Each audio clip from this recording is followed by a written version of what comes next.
Hello ma team, on se retrouve pour un nouveau podcast. Dans cet épisode, je vais vous parler d'un sujet qui m'a révoltée durant mon dernier event.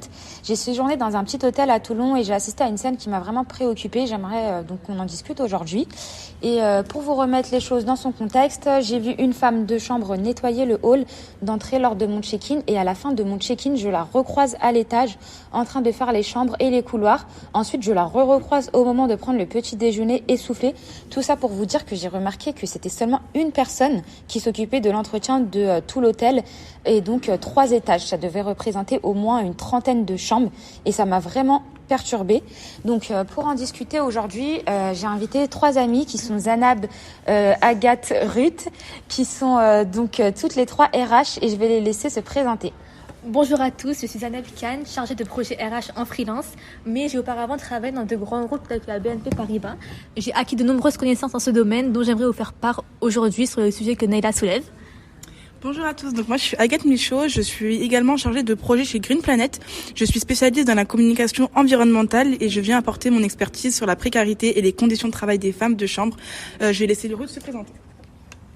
Hello, je suis également chargée mission en freelance QVCT et mes différentes missions m'ont donné l'occasion de réfléchir à la problématique soulevée par mes collègues. Je compte sur vous pour prendre mes propositions comme des modestes points de réflexion. Tu nous invites à prendre donc tes propositions comme point de réflexion, mais comme tu peux le voir, on n'a pas encore défini le sujet. Alors justement, définissons le sujet. Le sujet, c'est que les entreprises doivent prendre leurs responsabilités. Je tiens également à préciser qu'une entreprise, c'est pas seulement effectuer du bénéfice et un chiffre d'affaires. Il faut également prendre en compte toutes les parties prenantes, notamment nos ressources humaines, car c'est grâce à elles que l'entreprise prospère, évolue dans le temps. Il faut placer vraiment cet aspect au même niveau que la performance économique. Ouais. Votre réflexion est vraiment intéressante. Donc, j'ai pu interviewer cette femme. Je vous laisse écouter. Avez-vous eu des douleurs physiques ou des douleurs actuellement suite à votre métier? Effectivement, j'étais en train de parler avec mon collègue. Là, j'arrive pas à bouger le dos, même pas le bras comme ça. Ah, je suis coincée. Ouais, c'est pas facile. C'est un métier pas facile pour vous. Ouais, un métier pas facile. Ouais. Oh là là, non mais les conditions de travail que nous venons d'entendre sont inadmissibles. C'est pourquoi je vous propose de trouver un moyen de quantifier les choses. Vous vous demandez peut-être ce que j'entends par chose, c'est comment mesurer les impacts de cette activité sur une femme de chambre qui exerce ce métier. Alors j'ai une idée, ce serait bien de créer une certification en rapport avec cette thématique qui répondrait à la problématique actuelle. Donc comment agir sur la précarité des femmes de ménage dans le tourisme. Une certification, ok. Peux-tu m'en dire plus? Pourquoi créer cela? Alors, en plus de son impact social, cette certification peut également avoir une importance stratégique majeure. Les entreprises devront prendre en compte les conditions de travail de ces femmes-là car elles devront répondre aux normes établies afin de rester compétitives. Ainsi, la certification incite l'entreprise à accorder une réelle attention aux conditions de travail des femmes de ménage, créant ainsi un réel impact positif sur la précarité. Elle permet de faire évoluer les pratiques du secteur et favoriser une meilleure considération des droits et du bien-être des femmes de ménage par les employeurs. Ah oui, c'est vraiment une idée intéressante. Aujourd'hui, on peut dire qu'il n'existe aucune certification similaire prenant en compte les conditions et les relations de travail de ces femmes. Et on pourrait même aller plus loin. Mais tes propos, ils m'ont fait vraiment penser à des capteurs d'intelligence artificielle. Leur intelligence consiste à recueillir des informations du terrain. Ouais, pourquoi pas, mais comment l'IA pourrait mesurer les conséquences du métier? Ça me paraît un peu flou. Alors d'après moi, on pourrait choisir 2 types de capteurs. Donc dans un premier temps, des capteurs de mouvement qui mesureront les mouvements des employés. Ils peuvent aider à surveiller les niveaux d'activité physique des employés et à identifier les zones où les mouvements sont répétitifs et assez excessifs, ce qui peut conduire, à des blessures professionnelles ou à des accidents de travail par exemple. Et à également des capteurs de stress. Ils seront placés dans les zones de travail pour mesurer les niveaux de bruit, de lumière ou de température qui peuvent contribuer au stress.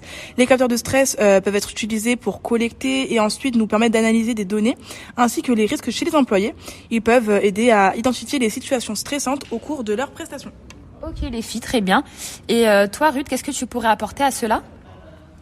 Je vous propose de faire appel à des ergonomes pour nous aider à proposer des gestes métiers aux femmes de chambre qui limitent l'apparition des TMS, évidemment.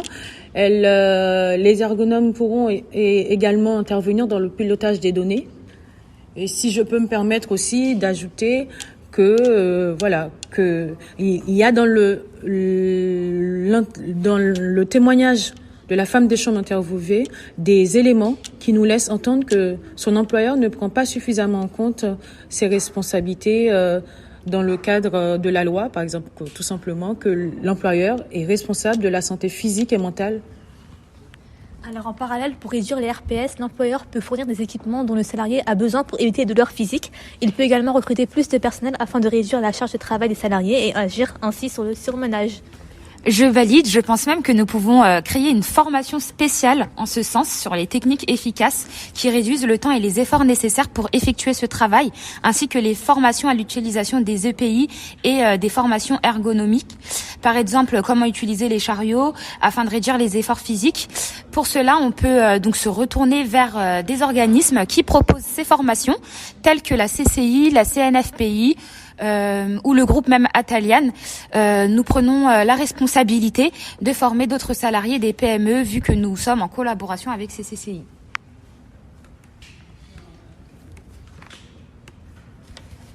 J'ajoute également l'aspect perspective d'évolution que, comme vous le savez, les femmes de chambre exercent un métier qui exige très peu de qualifications. Nous pourrons aussi également proposer des partenariats avec les acteurs locaux, comme la mission locale par exemple pour les femmes de chambre de moins de 26 ans, ou voir un conseiller en évolution professionnelle tous les 2 mois pour faire le point et leur permettre d'identifier un vrai parcours porteur de sens. Ok, je vois. Et est-ce que ce type de certification serait accessible à toutes les PME ? Je veux dire que cela doit bien avoir un coût. Et sachant qu'à contrario d'un grand groupe, une PME n'a ni les mêmes moyens financiers, ni le temps pour engager le travail que cela demande, je me pose cette question. En effet, je me suis renseignée et je peux vous dire que le prix de la certification variera toujours selon certains facteurs. Il dépend de plusieurs facteurs tels que la durée de la procédure, les ressources nécessaires pour l'évaluation. Et il ne faut pas également oublier que la certification n'est pas seulement une question de frais, mais il faut aussi prendre en compte la maintenance de la certification, comme les renouvellements périodiques, les frais de suivi d'audit et tout plein d'autres choses. Je suis tout à fait d'accord avec toi, Agathe. J'ajouterais juste qu'au niveau du coût, le coût d'une certification varie seulement entre 1 200 et 5 000 euros, selon les chiffres actuels affichés par l'AFNOR, et que la question du renouvellement ne se posera pas si on fait les choses bien dès le départ. Voilà.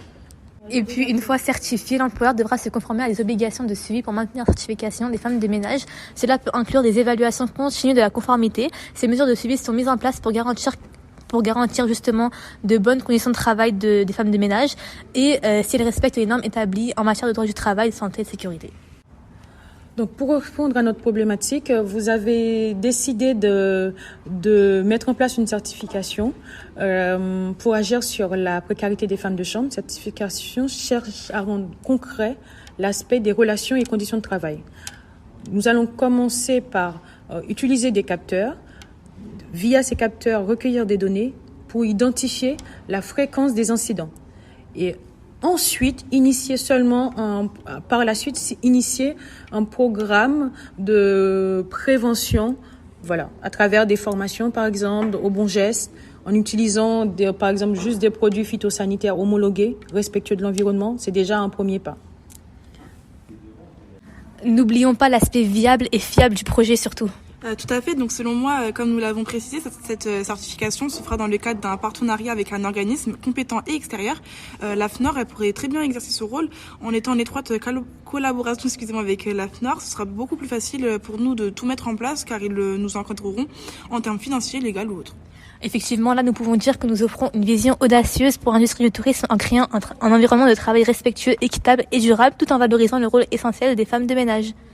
D'accord. Avant de conclure, je tiens à remercier Ruth, Zanev et Agathe d'avoir participé à cette discussion enrichissante. Merci les filles. Donc cette discussion enrichissante sur les conditions de travail des femmes de chambre dans l'industrie hôtelière. On a découvert comment cette certification peut être un véritable catalyseur de changement en améliorant leurs conditions et relations de travail tout en réduisant leur précarité. Merci de nous avoir accompagnés dans cette réflexion et à bientôt pour de nouvelles explorations. À bientôt. À bientôt.